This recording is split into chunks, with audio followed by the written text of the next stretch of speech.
को आशीष मांगे ममतारी छुटे महाविनाशी अग्नि का महाशाप सहे।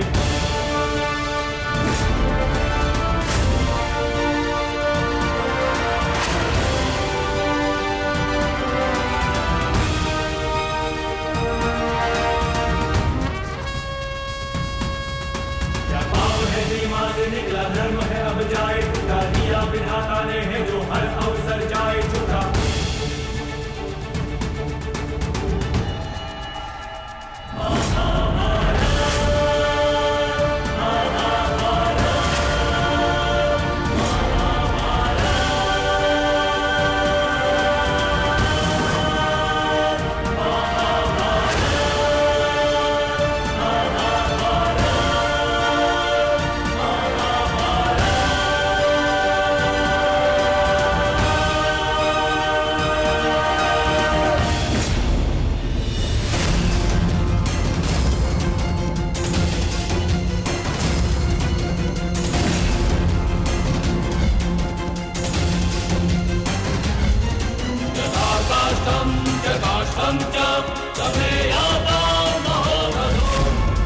लक्ष्य भेदवान था।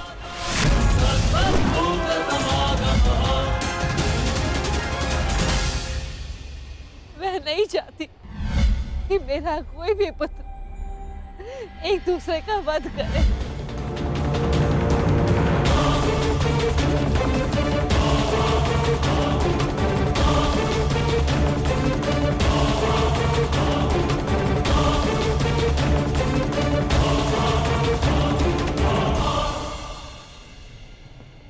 यही युद्ध की विभीषा है।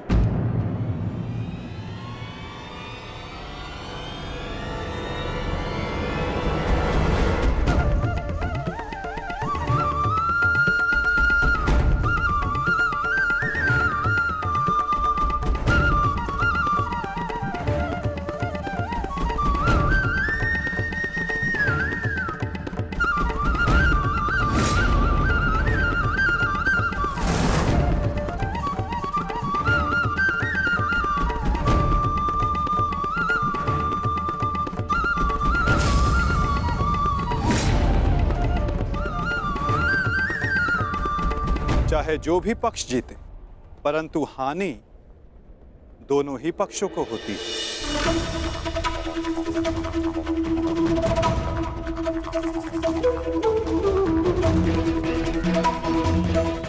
युद्ध की हानि तो उन्हें होती ही जो युद्ध में भाग लेते, और उन्हें भी होती जो युद्ध में भाग नहीं लेते।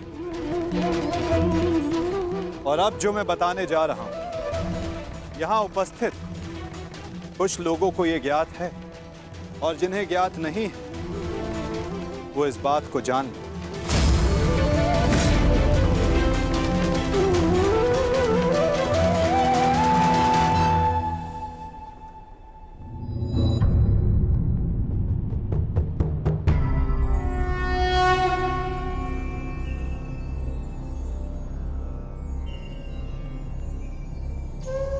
इस युद्ध के लिए ये कुरुक्षेत्र की भूमि उचित क्यों है? सर्वप्रथम ये धरती कुरुवंश के अधिकार में आती, इसलिए इस धरती पर कौरव और पांडव इन दोनों का समान अधिकार है।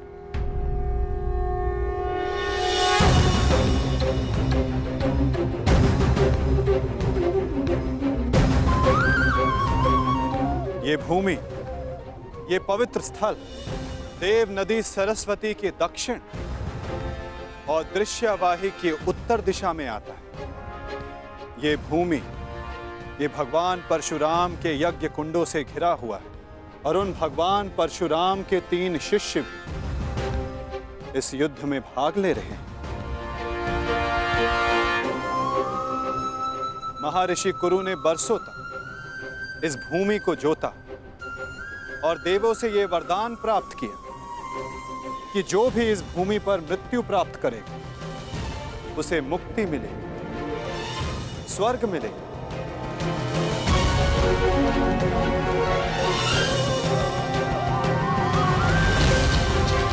और जिसे विजय प्राप्त हो उसे न्याय मिलेगा।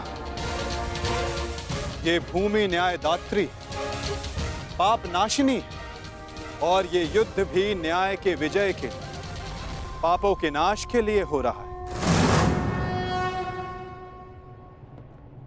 मुझे विश्वास है कि युद्ध का परिणाम चाहे जिस पक्ष में क्यों ना हो, धर्म स्थापना अवश्य हो।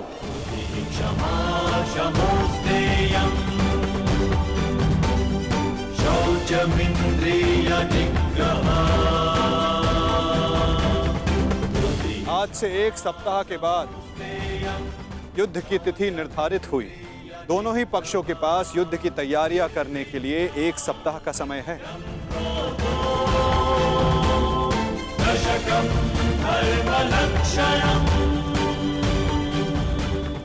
और उसके पश्चात दोनों ही पक्ष यहां पुनः उपस्थित होंगे।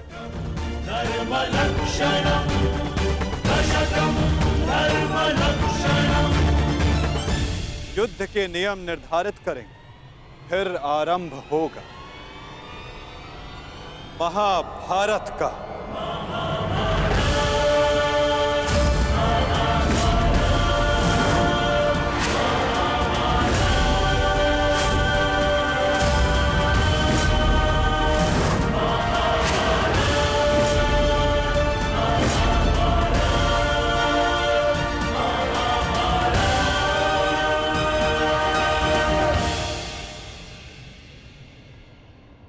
हेलो अर्जुन,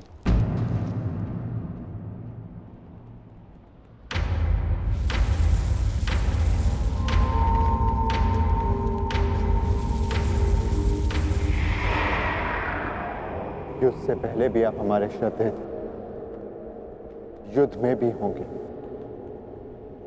और युद्ध के पश्चात भी।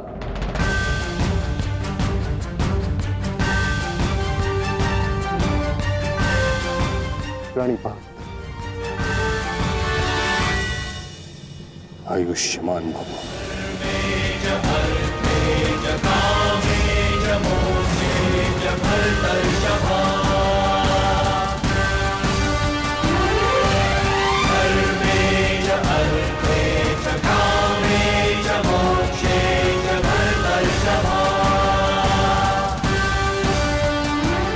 यशस्वी भव।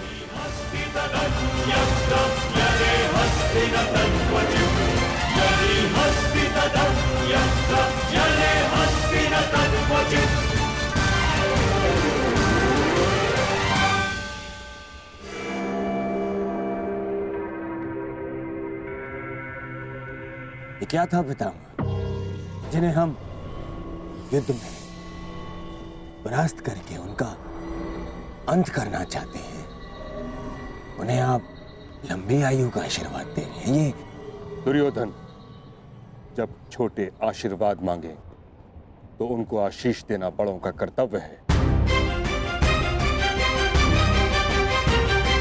तुम यदि अपने ज्येष्ठ युधिष्ठिर से आशीर्वाद मांगोगे तो अवश्य तुम्हें आशीर्वाद देगा।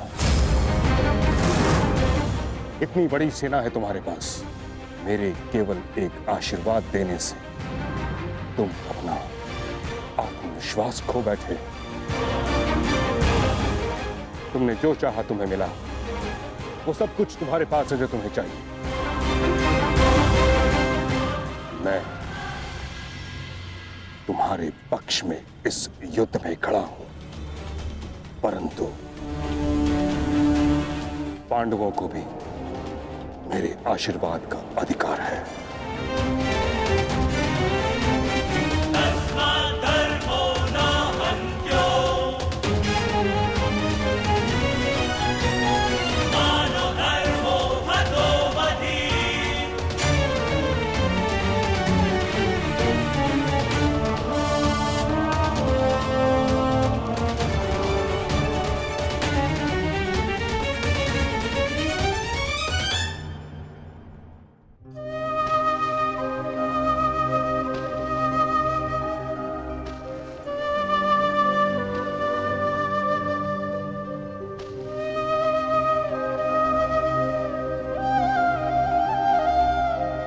माते, प्रकट होइए माते। आपका गंगा पुत्र भीष्म आपके समक्ष उपस्थित है।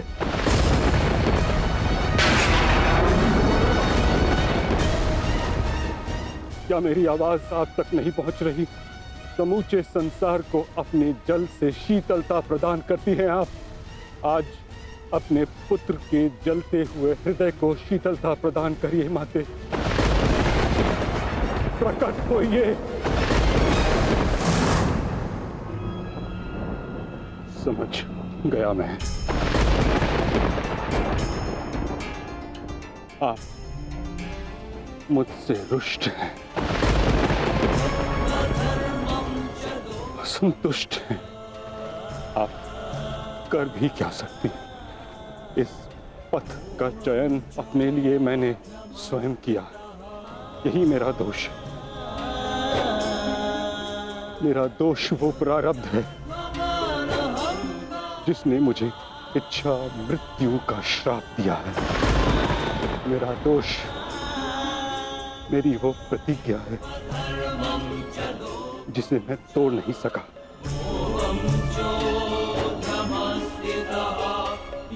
प्रणिपात, आज आपका ये पुत्र आपके आशीर्वाद के बिना ही युद्ध में भाग लेने जा रहा है। अपनी भूल के लिए भाग्य को दोष देना उचित नहीं है गंगापुत्र।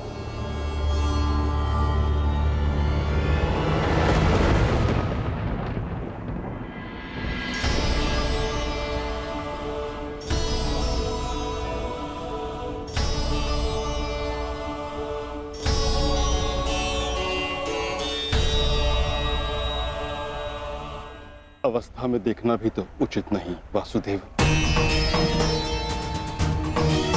मेरे समक्ष केवल एक योद्धा ही कहां खड़ा है। मैं तो उस पुत्र को, उस पितामह को देख रहा हूं जिसकी दृष्टि में अपराध बोध है और मन में पश्चाताप की अग्नि। सत्य कहा आपने। आप एक योद्धा को नहीं, एक अभागे को देख रहे हैं। मुझसे बड़ा अभागा इस संसार में कौन होगा? एक ऐसे युद्ध में भाग लेने जा रहा हूं जहां मेरे ही वंश के लोग एक दूसरे के रक्त के प्यासे हैं। भाइयों में प्रेम की जगह प्रतिशोध है, अहंकार है। बाण किसी ओर से भी चले, छाती मेरी ही छलनी होगी।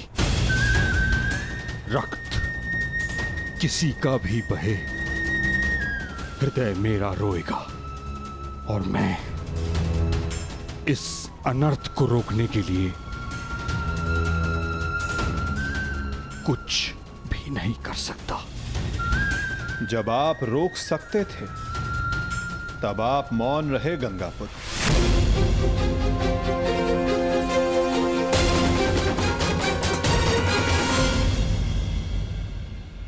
इस युद्ध को संभव बनाने में आपका भी योगदान है गंगापुत्र। उस अधर्म के आप भी भागीदार थे। भागीदार नहीं वासुदेव, विवश था मैं। अपने वचन से, अपनी प्रतिज्ञा से बंधा हुआ था। आपकी प्रतिज्ञा हस्तिनापुर के सिंहासन की रक्षा करना थी। और हस्तिनापुर एक वस्तु, एक राज्य नहीं, एक सोच थी जो भारत में धर्म का उदय कर रही थी। वचन या प्रतिज्ञा कभी उस कारण से अधिक बड़ी नहीं होती जिसके लिए प्रतिज्ञा ली गई है। आपकी प्रतिज्ञा का कारण था हस्तिनापुर की सुरक्षा, अपने वंश का यश।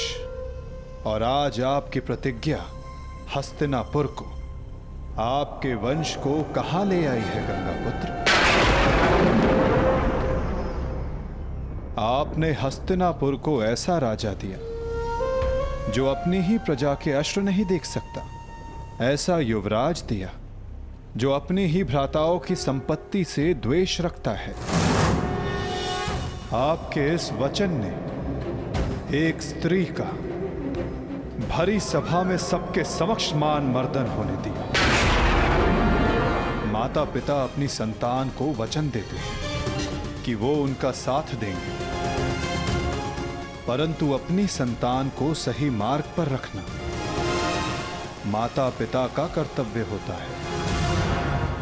यदि उचित समय पर आपका धनुष उठा होता, आपने अपना स्वर उठाया होता, तो आज संपूर्ण भारत महाभारत की चौखट पर ना खड़ा होता गंगापुत्र।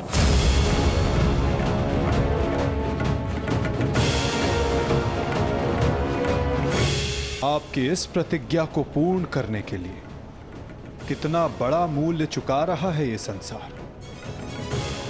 समय आ गया है कि उस प्रतिज्ञा को तोड़ दिया जाए, क्योंकि उचित और अनुचित की परिभाषा प्रतिज्ञा से नहीं, अंतरात्मा की पुकार से बंधी होती है गंगापुत्र। ये चुनाव आपका था और इसका फल भी आप ही भोगेंगे। अपने चुनाव के लिए आप स्वयं उत्तरदायी हैं गंगापुत्र, ना कि आपकी प्रतिज्ञा और ना ही आपका प्रारब्ध।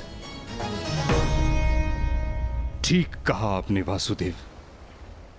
मैं अपने चुनाव का उत्तरदायित्व अपने सर लेता हूं। मेरा चुनाव है कि मैं अपना वचन तोड़ नहीं सकता। निराशा हुई मुझे ये जानकर। कदाचित इसके लिए पांडव आपको क्षमा कर दे, कदाचित याज्ञसेनी आपको क्षमा कर दे, कदाचित मैं आपको दोषी ना मानूं, परंतु इतिहास आपको इसके लिए कभी क्षमा नहीं करेगा गंगापुत्र।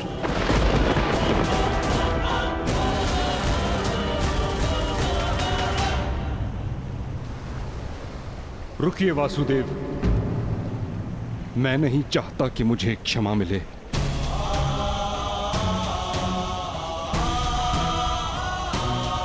वचन पूर्ण करने का पुण्य मुझे मिले न मिले, परंतु मौन रहने का दंड मुझे अवश्य मिलना चाहिए।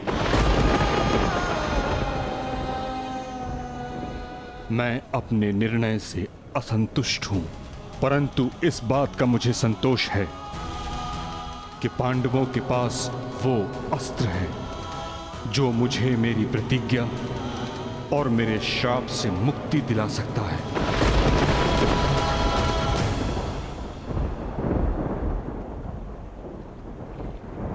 आप भली भांति जानते हैं कि मैं किसके विषय में बात कर रहा हूं, किंतु पांडवों को इसका ज्ञान नहीं। उनका मार्गदर्शन आपको करना होगा वासुदेव। भीष्म नामक समस्या का समाधान आप उनको सुझाएंगे। समाधान अपने गंतव्य तक पहुंचने को है गंगापुत्र।